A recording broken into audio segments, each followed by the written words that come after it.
morning, I'm Taylor Thomas with a CTV News update. 4 law firms filed 6 lawsuits against the state of Maryland on behalf of more than 50 survivors under the new Maryland Child Victims Act of 2023.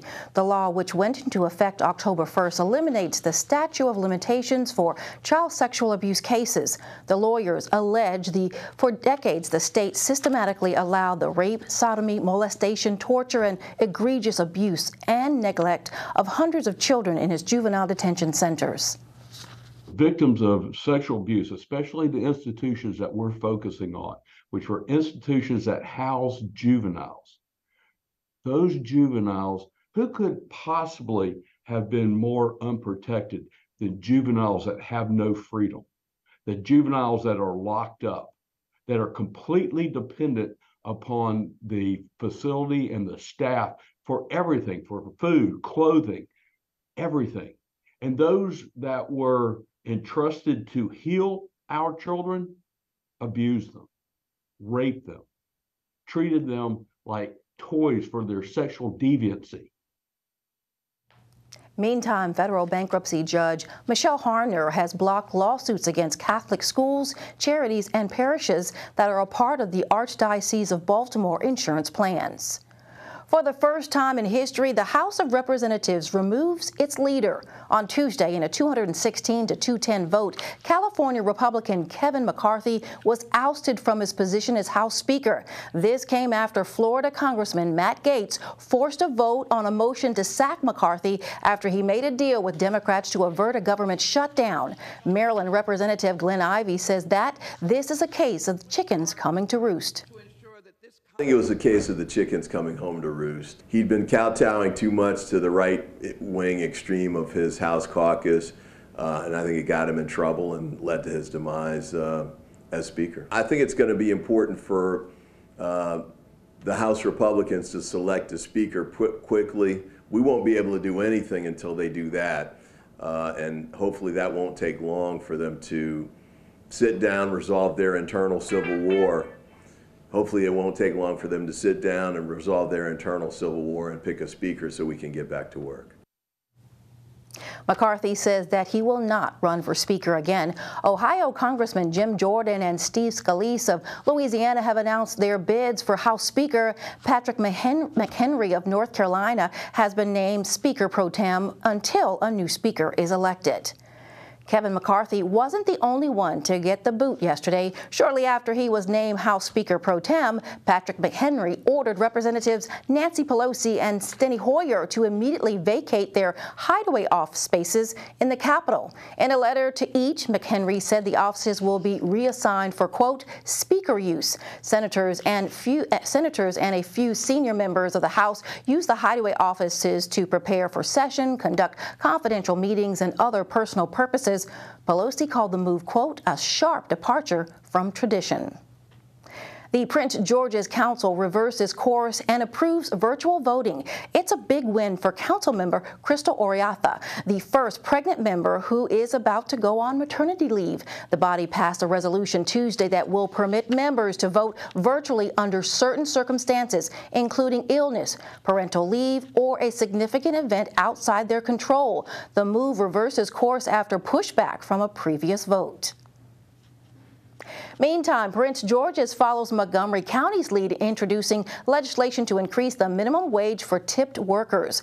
County council members are considering a bill that would require all tip workers to receive minimum wage in addition to any tips received. The measure would be phased in over a 4-year period starting in 2024, and employers would be required to submit quarterly wage reports. CB 98 has support from more than half of the council members.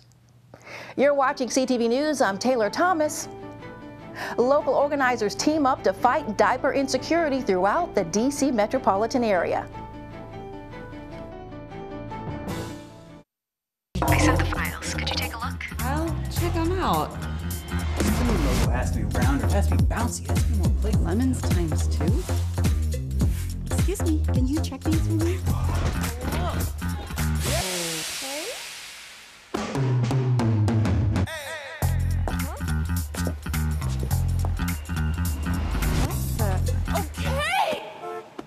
Told me it was time. Early detection is key. Good evening and welcome back. A double shooting in Oxon Hill last night has left one person dead and another person in the hospital. The shooting was reported around midnight in the 800 block of Irvington Street. When officers arrived on the scene, they found two men suffering from gunshot wounds. Both were taken to the hospital. One of them died. The other is listed in critical condition. Police are asking anyone with information about this incident to call 1-866-411-TIPS. A senior Pentagon official is indicted on 10 counts of facilitating a dogfighting ring. Frederick Douglass Moorfield Jr., a high-ranking Department of Defense official, was charged with operating the illegal dogfighting ring for more than 20 years. Federal prosecutors in Maryland say he bet thousands of dollars on violent matches and kept the animals locked in cages in an unfinished basement. He would allegedly electrocute them with jumper cables. If they lost, Moorhead is one of two Anne Arundel County men charged in the scheme.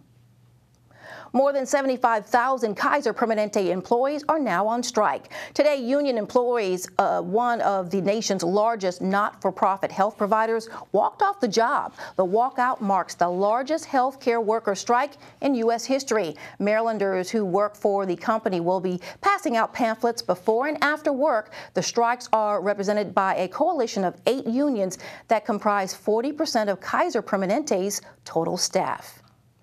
Marylanders looking for affordable health insurance plans can mark their calendars. The state's online health insurance marketplace, known as Maryland Health Connection, will begin its open enrollment on November 1st. Residents can now start to preview the 2024 health plans and prices. Officials say customers will be able to choose from Aetna, CareFirst, Kaiser Permanente, and United Healthcare. You don't think about it until you get sick. However, it's better to prepare before that happens. And health insurance provides coverage for not only doctor's visits and emergency room visits, but also for mental health as well. And so, and for prescription.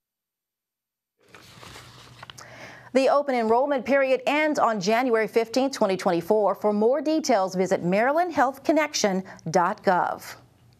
Amazon teams up with 2 nonprofits to help area families in need.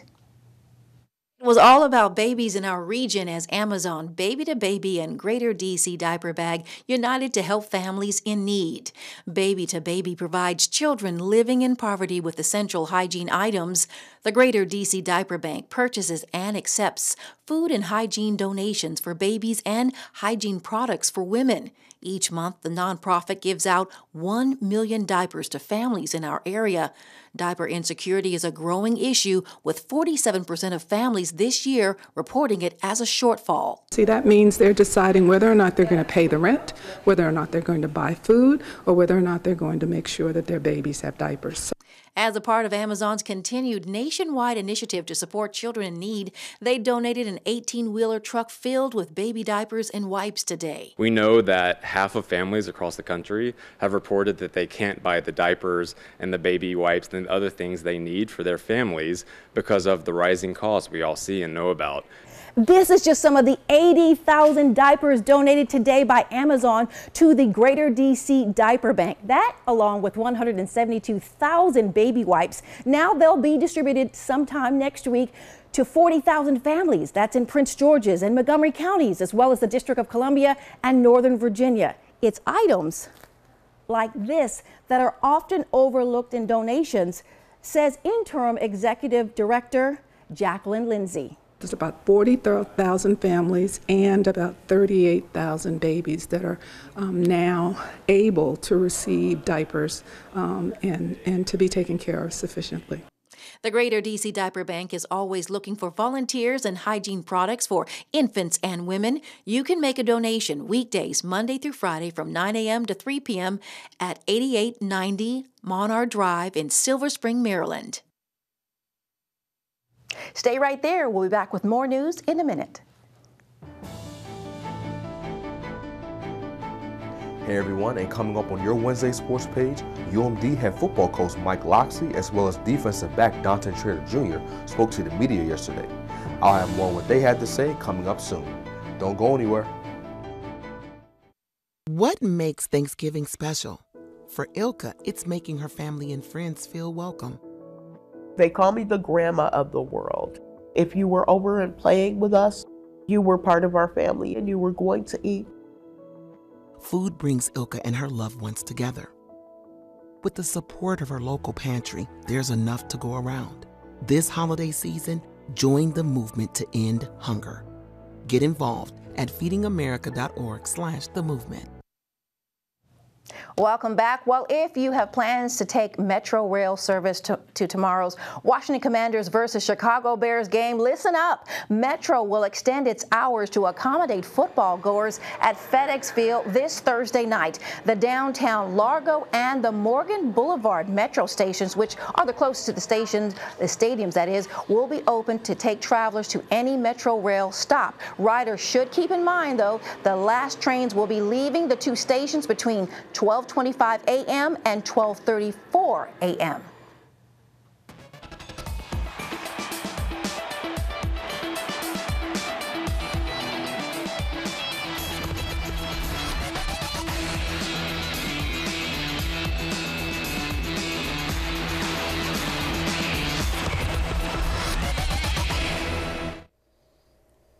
Okay, everyone, it's time for your Wednesday sports page. We'll start with some college football news. The Terps football team moved to 5-0 over the weekend after their victory against Indiana. A key to the Terps' victory was how well the offense and defense played, and head coach Mike Loxley touched on that when he spoke to the media yesterday.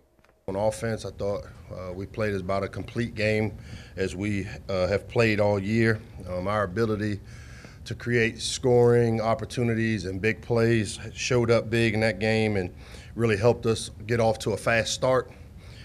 Defensively, it's the seventh straight game, I think, that we've held an opponent under 20 points or fewer, and it's a testament to the job that our defensive staff, Brian Williams, Lance Thompson, James Thomas, Henry Baker, and Zach Spavital, all those guys on that side of the ball, as well as some of those, the GAs over there, have really done a good job of putting our players in the best position to have success. The Terps will now have to focus their attention on their upcoming matchup against another Big Ten opponent in Ohio State. And like the Terps, the Buckeyes are also undefeated. And defensive back Dante Trader Jr. gave his thoughts on why going up against this Buckeyes offense will be a challenge.